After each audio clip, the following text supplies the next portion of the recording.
마가복음 1장 28절에서 31절 말씀입니다. 마가복음 1장 28절에서 31절까지 말씀 제가 공독해 드리도록 하겠습니다. 신약성경 54페이지입니다. 마가복음 1장 28절에서 31절까지 말씀입니다. 예수의 소문이 곧 온 갈릴리 사방에 퍼지더라. 회당에서 나와 곧 야고보와 요한과 함께 시몬과 안드레의 집에 들어가시니 시몬의 장모가 열병으로 누워 있는지라.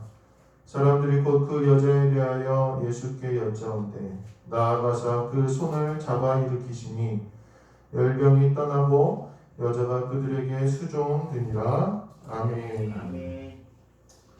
오늘은 헌신의 결과라는 제목으로 함께 말씀을 나누도록 하겠습니다. 지난 수요일에 우리가 수요일에 말씀으로 이제 성도로서 모범적인 삶을 살고 또 선한 일에 자원하는 것을 살고 또 비록 고난과 환난이 있지만 견뎌내고 성령께 순종하는 그런 헌신의 삶을 살 때에 바울이 그런 삶을 살았죠. 그 헌신의 삶을 살 때에 그 헌신을 통해서 영혼들이 구원받고 하나님 나라가 확장되어지고 교회가 건강해지고 이런 은혜가 있다는 것을 나눴습니다. 그러면 우리가 이렇게 헌신의 삶을 살면 우리 개인적으로 그런 없는 이득은 없을까요? 영적인 충만도 좋고 교회도 부흥되고 전도되고 하나님 나라가 확장된 거 굉장히 좋은 일이죠. 즐거운 일이고 감사한 일인데 그 외에도 우리가 헌신의 자리로 나갈 때 과연 우리에게 하나님이 어떤 삶의 결과를 허락하시겠습니까? 십자가의 사랑과 구원만으로도 사실은 우리는 이 헌신의 자리로 나아가는 것이 충분한 이유입니다. 그 사랑과 은혜만으로도 우리가 이 헌신의 자리로 나아가야 되지만 오늘 예수님은 그 헌신의 자리로 나아가는 이들을 그냥 가만히 내버려 두지 않으신다는 거예요. 오늘 본문에 보면 베드로가 이제 배와 그물을 버려두고 예수님을 따릅니다. 사명의 길, 헌신의 길을 가기로 베드로가 다짐을 했습니다. 그러면 그 결과가 무엇일까요? 베드로가 헌신의 삶을 시작하니까 오늘 예수님이 어떻게 하시냐? 베드로의 집에 찾아가신다는 것입니다. 그럼 이 베드로의 헌신의 결과는 무엇이었겠습니까? 첫 번째로 오늘 이 헌신의 결과를 우리가 찾아보면 헌신의 결과는 가정이 회복되는 결과가 있게 된다. 우리가 하나님 앞에 헌신하고 또 사명의 길을 가다가 보면 우리 가정이 회복된다는 거예요. 베드로가 가정을 위해서 헌신했다고 이 본문에 나와 있지는 않은데 우리가 따라서 유추해 볼 수 있는 바가 있는데 그게 뭐냐? 성경이 말하는 헌신, 성경이 말하는 이 사명의 가장 첫 번째 대상이 누구일까요? 누구겠습니까? 우리가 헌신해야 되는 대상, 우리가 섬겨야 되는 대상, 이 첫 번째가 누구일까요? 성경에서 이야기하는 이 첫 번째 이유, 첫 번째 이 대상은 누구냐? 바로 가정이라는 거예요. 가정. 내 가족들, 내 부모. 그러니까 유대인의 사고에 있어서 오늘 성경에 예수님이 가장 큰 율법에 대해서 말씀하실 때 하나님 사랑하고 그 다음에 내 이웃을 사랑하라고 그러잖아요. 그 유대인의 사고방식에 있어서 가장 첫 번째 이웃은 바로 부모요, 형제요, 자녀들이라는 거예요. 그러므로 우리가 다른 이들에 대해서 헌신의 삶을 시작하는 그 첫 번째 대상이 누구라는 거예요? 가정이라는 거예요. 가정. 그러므로 우리가 헌신의 삶을 시작하면 어디가 먼저 변화될까요? 우리의 헌신의 대상이 가정이니까 어디가 제일 먼저 그 영향력을 받겠습니까? 바로 우리의 가정이 영향력을 받는다. 헌신하는 한 명은요, 그 공동체를 변화시키는 능력이 있습니다.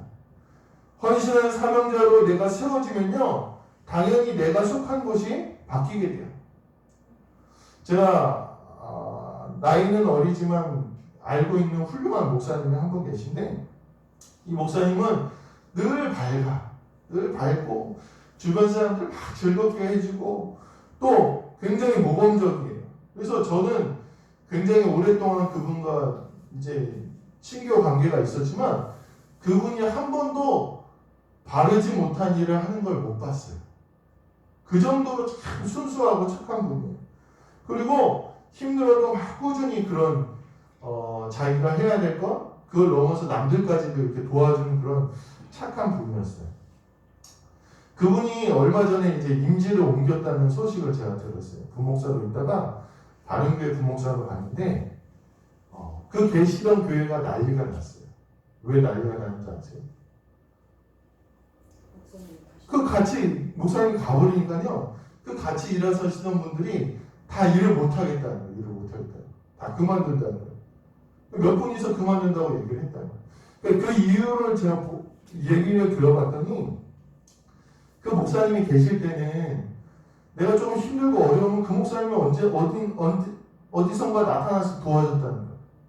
내가 좀 우울하고 내가 좀 힘에 붙일 때는 그 목사님이 나타나서 자기를 위로해줬다는 거예요. 근데 그 목사님이 이제 떠나고 나니까 자기를 그렇게 위로해주고 도와줄 사람이 없다 보니까 거기 있던 사람들마저도 자기 일을 힘들어서 못하겠다는 거예요.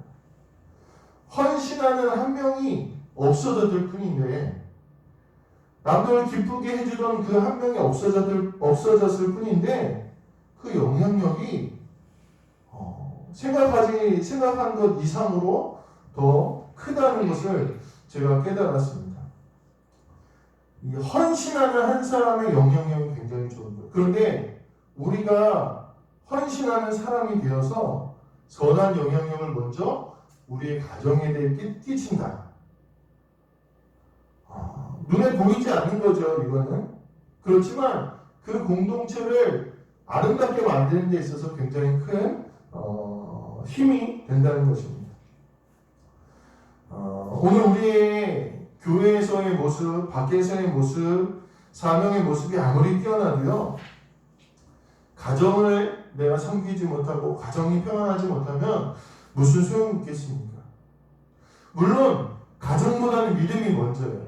예수님 말씀하시죠. 먼저 하나님 사랑하고 그 다음에 내 이웃이에요. 그러니까 하나님 사랑하는 걸 먼저입니다. 그런데 가정도 그에 못지않게 중요하다는 거예요. 그러면 성경은요, 하나님 다음이 우리의 이웃이고 그 이웃의 처음이 바로 우리의 부모와 형제와 자녀들이라는 거예요. 그리고 이것이 우리의 헌신의 영향력이 미치는 가장 첫 번째 대상이라는 것입니다. 그러므로 우리의 헌신, 우리 모든 성도님들이 이 하나님의 말씀에 헌신하는 자들로 세워주셔서 먼저 우리 성도님들의 가정을 헌신하시고 가정을 섬기시고 그리고 그 가정이 회복되는 은혜가 넘치시기를 주님의 이름으로 간절히 축원합니다. 그래서 헌신하는 사람은 하나님의 은혜를 주신데 가정이 회복되는 은혜를 주신답니다. 두 번째로요, 오늘 이 베드로가 헌신을 결단하고 사명을 결단하니까 예수님이 그 집에 찾아가셔서 오래된 문제를 해결해 주신다는 거예요. 그러므로 헌신자, 결단하는 사람, 사명에 결단한 사람은요, 예수님이 찾아가셔서 그 오래된 문제를 해결해 주신다는 거예요. 오늘 예수님이 왜 베드로의 집에 가셨을까요? 오늘 성경에 보니까 베드로의 장모가 오랜 열병으로 고생하고 있다고 성경은 이야기하고 있어요. 즉, 이 장모의 병이 얼마나 사람들에게 알려졌냐 하면 예수님이 가시자마자 사람들이 예수님한테 막 얘기해요. 아유, 우리 베드로 참 힘들다고, 장모가 그냥 오랫동안 병에 누워서 열병에 누워서 힘들어해서 막 수발 들고 이러느라고 힘들다고 예수님한테 막 얘기했다는 그런 장면이 나옵니다. 베드로가 이제 헌신을 결단하고 사명의 자리로 가려고 하는데 누가 제일 마음에 걸리겠습니까? 집에 누워 계신 장모님이 마음에 걸릴 수밖에 없는 거예요. 내가 하나님 일을 해야 되는데 헌신해야 되는데 아휴, 장모님이 마음에 걸리는 거예요. 좀 이렇게 표현하기는 그렇지만 그의 사역에 있어서 좀 걸림돌이 그 바로 장모님의 병이었습니다. 그런데 베드로가 하나님 앞에 온전히 헌신하기로 작정하고 배와 그물을 버려두고 내가 하나님만 믿겠습니다. 예수님처럼 내가 사람의 양는 어부가 되겠습니다. 결단하니까 오늘 예수님 그 집에 찾아가십니다. 그리고 그 오래된 문제를 해결해 주셨다. 저도 목회를 하다가 그만둔 적이 한 번 있어요. 제가 이제 수련목하고 뭐 여러 가지 문제를 그만뒀는데, 물론 이제 잠깐 멈추게 된 여러 가지 문제들 제 계획도 있었지만 그 중에서 이제 마음을 좀 크게 걸렸던 게 저희 부모님 때문이었어요. 부모님. 왜냐하면 저희 부모님이 이제 연세가 많으셔서 제가 그렇게 효자는 안 해요. 사실 전화도 잘 안 해요. 잘 해야 되는데 좀 전화하고 뭐 이렇게 하는 건 잘 못해요. 근데 그렇게 제가 효자는 아니지만 돈을 좀 잘 벌어야지 연세가 많으신 부모님을 좀 섬길 거 아니에요. 모실 거 아니겠습니까? 사실 이 목회자가요, 몇몇 이 대형교회 목사님이 아닌 이상은 누구나 어떤 목회자도 다 이 경제적으로 좀 어려움이 있어요. 큰 교회 목사님이 아닌 이상은 목회자는 거의 한 7, 80%가 이런 경제적인 어려움을 안고 이렇게 목회를 합니다. 그래서 이게 제 마음의 짐이었어요. 내가 좀 이제 많이 벌어서 부모님 용돈도 들고 생활비도 드려야 되는데 일을 못 하시게 되면 어떡하나. 이게 좀 마음의 걱정이었습니다. 제가 이제 다시 목회하기로 했잖아요. 다시 목회하고 내가 하나님 앞에 서원하고 내가 할 건 이거밖에 없다. 내 인생에. 그리고 목회하기로 했는데 여전히 그 문제가 걸림돌인 거예요. 저 안에. 근데 우리 부모님은 어떡하지? 근데 제가 지금 그게 큰 문제가 될까요? 안 될까요? 문제가 안 돼요. 왜 안 되냐면 저희 아버님께서 아직까지 일하시기 때문이에요. 아직까지 직장을 다니세요. 지금 올해 연세가 이제 76 되셨는데 직장을 아직까지 다니세요. 그리고 월급도 저보다 훨씬 많이 받으세요. 그래서 직장 동료분들이 물어보시는 거예요. 저희 아버님한테 언제까지 직장 다니실 거냐 그렇게 물어보면 아버님께서 그래도 80 넘어서까지 다녀야 되지 않겠냐 이렇게 말씀하신다는 거예요. 요즘에는 아버님 안 계시면 또 회사가 잘 안 돌아간다고 잘 쉬시지도 못하시는 것 같아요. 한편으로는 죄송한 마음이 크지만 한편으로는 참 감사한 일입니다. 왜냐하면 저는 그렇게 믿어요. 하나님께서 제 마음에 있는 짐, 제가 사역하는데 조금 마음에 걸렸던 이 짐을 하나님께서 제가 온전히 주님께 헌신하겠다고 결단하니까 그 마음의 짐을 내려놓게 해주신 것으로 저는 믿고 있습니다. 예수님은 헌신한 베드로의 집을 방문하세요. 그리고 그 집의 오랜 문제, 베드로의 마음의 짐을 덜어주십니다. 오늘 예수님은 자신을 위해서 헌신하기로 작정한 사명자를 그냥 두지 않으신다는 거예요. 오늘 우리가 진심으로 사명의 삶을 위해, 헌신의 삶을 위해 하나님 앞에 결단하면요, 예수님은 우리의 문제 가운데로 찾아오십니다. 오래된 문제, 해결할 수 없는 문제는 예수님이 오셔야 해결된다는 거예요. 손을 잡아주시고 만나고 일으켜 주신다는 거예요. 그러므로 오늘 우리가 이 사명자, 헌신자의 삶을 온전히 하나님께 내어드리는 우리 성도님들 되시길 간절히 소망합니다. 마지막으로 이 헌신은 또 다른 헌신을 가져옵니다. 오늘 본문에도 나와 있는데 헌신을 경험한 사람이 또 다시 헌신하는 사명자가 된다. 오늘 본문에 병이 낫게 된 시몬의 장모가 일어나서 다시 예수님께 수종을 둔 거예요. 이 장모님이 아팠으니까 오랜 기간 남들에게 이렇게 섬김을 받았을 거 아니에요. 아파서 누워있으니까 맨날 누가 와서 수종 들고 음식을 주고 도와주고 이랬을 거 아니에요. 그런데 그가 이 예수님으로 고침받게 되니까 그녀가 일어나서 오늘 본문에 보니까 예수님과 함께 있는 제자들을 섬겼다고 그렇게 이야기하고 있어요.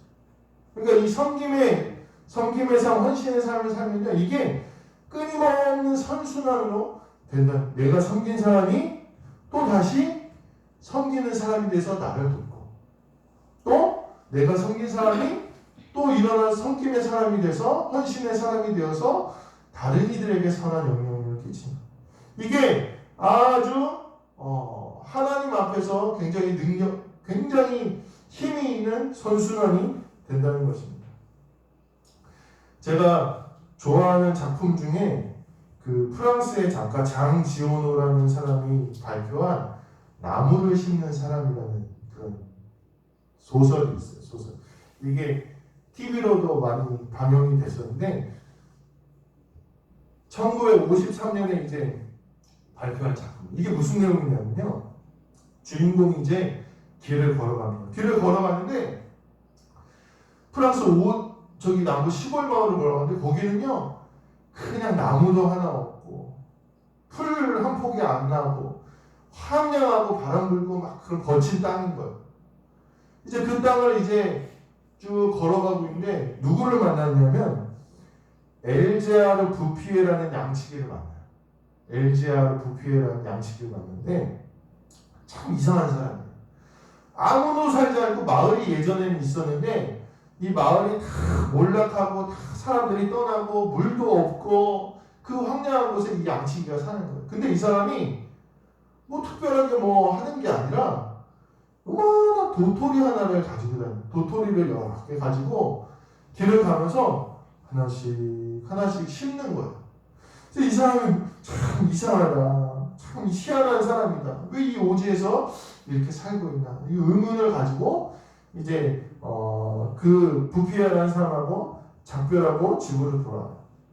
그리고 이 주인공이 이제 1차 세계대전의 군인으로 참전하고 전쟁이 끝나니까 막 그 어려운 전쟁이 얼마나 끔찍해요. 그러니까 막 우울증도 생기고 막 후유증이 생기고 힘겹게 살아가다가 누가 생각나냐면 이 부피어라는 사람이 생각난 거예요. 자기가 만났던 이상한 양치기 생각난 거예요. 그래서 거기에나 한번 다시 가볼까? 그래서 찾아갔어요. 찾아갔더니 깜짝 놀라게 된 거예요. 부피에가 이렇게 막 지나가는 그 길에요. 새로운 개울이 흐르게 되고요. 온갖 종류의 나무들이 생기게 되고요. 계곡마다 물이 흐르고 나무가 자라는 거예요. 이 부피에라는 사람이 40년 동안 계속해서 이 나무를 심었고 그 황량했던 계곡이 나무가 자라고 숲이 되고 사람들이 찾아오기 시작했다는 거예요. 사람들도 깜짝 놀랐어요. 여기는 분명히 황량한 땅이었는데 여기는 분명히 사람이 살 수 없는 곳이었는데 갑자기 바뀌게 된 거예요. 아무도 알지 못하는 거예요. 누가 했는지, 이 부피에가 했는지, 한 사람이 이것을 이루어냈는지 아무도 알지 못하지만 그 한 사람의 능력으로 인해서 그곳은 만 명 이상의 사람들이 나와서 거주하게 되고 또 환경을 보존하는 그런 보존구역으로 정부에서 지정하게 되었다는 그런 내용의 그런 소설 이야기였습니다. 오늘 한 사람의 헌신은요 좋은 선순환을 가져올 수밖에 없습니다. 이 선순환이 뭡니까? 좋은 현상이 계속해서 되풀이 된다는 거예요. 결국 이 선신의 삶을 통해서요 내 삶과 주변이 변화되고 점점 나아지고 헌신을 통해 또 다른 헌신자가 세워지고 헌신하는 사람이 많을수록 그것은 하나님의 나라로 바뀌어가게 된다는 것입니다. 예수님이 헌신하셔서 12명의 제자들의 발을 닦아주셔서 그들이 하나하나의 사도가 되고 제자들이 됐습니다. 12명의 제자들이 헌신했으니 수많은 제자들이 세워지고 7명의 집사가 세워집니다. 바울이 목숨을 걸고 헌신하고 사명 감당했더니 디모데가 세워지고 오네시모가 회개합니다. 교회는 바로 이런 곳이라는 것입니다. 오늘 우리가 헌신을 작정하고 헌신의 삶을 살기 시작하면 어느 순간 우리의 삶도 변하게 되고 우리의 주변도 변하게 되고 하나님 나라와 조금씩 가까워지게 됨을 잊지 마시기를 간절히 소망합니다. 말씀을 마무리하도록 하겠습니다. 우리는요 그렇게 생각해요. 야, 헌신하고 애쓰면 나만 손해다. 나만 힘들다. 우리는 이렇게 생각합니다. 그러나 그렇지 않다는 것입니다. 제가 지난주에 TV를 봤는데 TV에 프로그램 중에 개는 훌륭하다 이런 프로그램이 있어요. 보셨어요? 개 이야기예요. 개 이야기인데 거기 이제 문제가 있는 개들이 나와요. 문제가 있는 개들이 나오는데 한 개가 나왔는데 이 개가 평소에는 그렇게 온순해요. 사람들한테 막 달려들면서 막 재롱도 피우고 막 이렇게 하는데 다른 개만 지나가면 막 짖고 막 난폭하게 하고 심지어 작은 개들은요 물어서 이렇게 죽인 그런 이력이 있는 개예요. 그 개를 이제 도와주기 위해서 돕는 개가 나와요. 돕는 개. 거기에서 이제 프로그램에서 헬퍼견이라고 이렇게 얘기하는데 돕는 개가 나와요. 근데 제가 보니까 그 개가 참 특별하더라고요.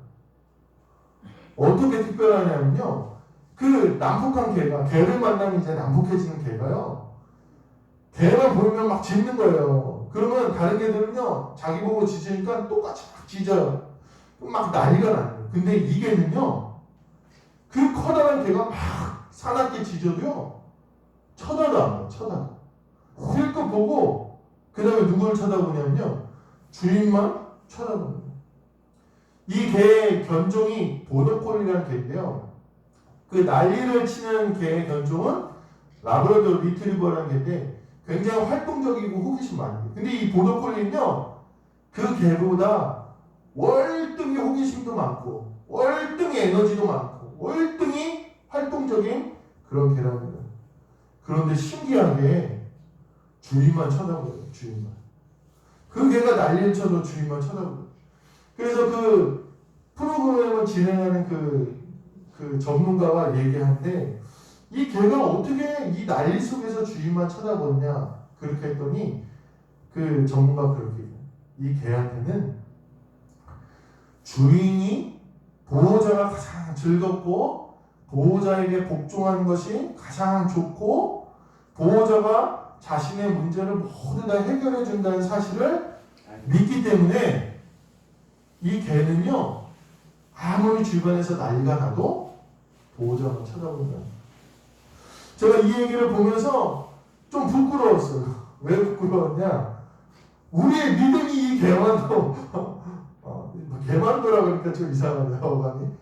우리의 믿음이 이 강아지만도 못한 것 같다는 그런 생각이 들었던 거예요.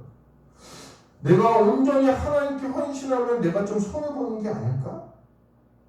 내가 온전히 사명의 삶을 살면 좀 바보 같은 일이 아닐까? 내가 어려운 일을 만나면 하나님이 좀 모른 척 하시지는 않을까? 이런 이 보더콜리보다도 못한 믿음이 사실 우리가 온전히 하나님께 헌신하고 사명의 길로 가는 자리를 가로막고 있다는 것입니다. 주님은 사명자로 세워지는 베드로의 문제를 찾아가서 해결해 주셨습니다. 오늘 이 모습을 우리는 기억하시게 되길 간절히 소망합니다. 우리가 주께만 집중하면 주님께서는 우리의 모든 것을 책임져 주십니다. 아까 말씀드렸던 그 난폭한 개는요. 조금만 다른 개가 와도 안절부절하지 못해요. 왜냐하면요. 이 개한테는 주인이 내 문제를 해결해 준다는 믿음이 없기 때문이라는 것입니다. 주인은 내게 다가온 위협을 해결해 줄 수 없다는 생각이 그를 자기의 감정대로 날뛰게 만들었다는 것입니다. 사랑하는 성도 여러분, 오늘은 헌신의 결과라는 제목으로 말씀을 나눴습니다. 주님께 온전히 세워진 사명자, 헌신을 다짐한 사람의 삶은요, 오늘 말씀처럼 주님이 그 삶을 책임져 주십니다. 베드로의 집에 찾아가서 그의 문제를 해결해 주시고 그를 인도해 주셨습니다. 우리가 걱정하지 마시고 우리 모든 성도님들께서 삶의 순간순간마다 헌신하는 사람으로 사명을 감당하는 사람으로 세워지시는 우리 남극교회 성도님들 되시기를 주님의 이름으로 간절히 축원합니다. 기도하시겠습니다. 베드로가 헌신을 결단했을 때에 그의 집을 찾아가 주셔서 그 장로의 손을 잡으시고 일으켜 세우시고 그 문제를 해결해 주시고 위로해 주신 주님을 오늘 우리가 들었습니다. 우리에게 그 주님에 대한 신뢰와 믿음이 세워지게 인도하여 주시옵소서. 헌신하고 사명자의 삶을 가기로 결단한 자를 주님께서는 결코 놓지 않으시고 그 손을 끝까지 붙잡아 주심을 오늘 우리가 믿게 하시고 우리 모두가 이 헌신의 삶을 통하여 하나님 영광 돌리는 귀한 성도들에게 인도하옵소서. 우리 주 예수 그리스도의 이름으로 기도드렸습니다. 아멘.